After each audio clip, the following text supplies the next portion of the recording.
Donc effectivement, on allait pouvoir récupérer du feu. Sauf que le feu, il fallait le ramener de l'autre côté. Et alors on fait comment? Vous savez, le feu, c'est gourmand. Si jamais vous ne lui donnez pas de bois pour se nourrir, il s'éteint. Ben oui, mais de l'autre côté, du bois pour se nourrir quand on a plusieurs heures de marche, ça ne le fait pas. Juste une braise dans un seau de métal, elle ne tiendra pas le voyage. Alors comment faire?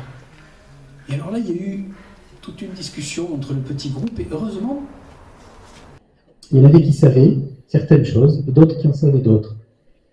Et peut-être que le mélange de tout ça, ça a vraiment fait le fruit d'une organisation apprenante. il y en a un, je crois, qui connaissait les propriétés de ce qu'on appelle là-bas la hesco. La hesco, c'est la langue de bœuf, ce champignon qui pousse sur le tronc des arbres, qui fait comme une demi-coupe, qui servait autrefois pour faire l'amadou. L'intérêt de ce champignon, c'est que si vous mettez une braise, eh ben, elle va se nourrir du champignon, mais tout doucement. Ça va se consumer tout doucement. Donc, ça va nourrir la braise. Elle restera vive, mais en même temps, elle ne fera pas de la flamme qui s'éteindrait trop vite.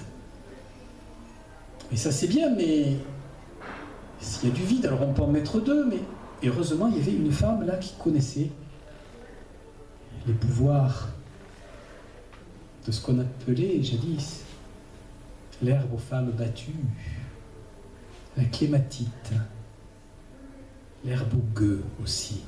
Et cette clématite, vous savez, elle fait de longues lianes très solides.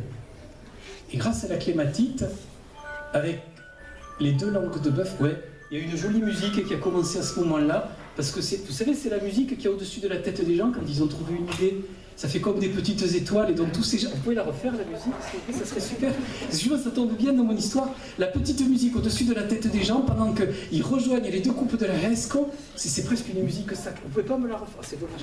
Et donc, avec la clématite, ils entourent bien, ils mettent la braise dans le creux, et là, ils peuvent mettre dans un seau, c'est pas grave, ils vont le transporter, et ils vont retraverser la montagne, et du coup, en ayant retraversé la montagne, eh bien, ils vont emmener de la braise vive dans leur village et ils vont retrouver le feu.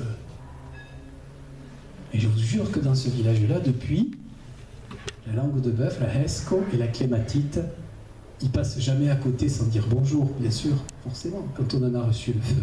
Pas mal de choses comme ça se sont apprises, dont on peut se dire que c'était pas un par un qu'elles ont été apprises. C'était vraiment tous ensemble. Toutes ensemble et tous ensemble aussi,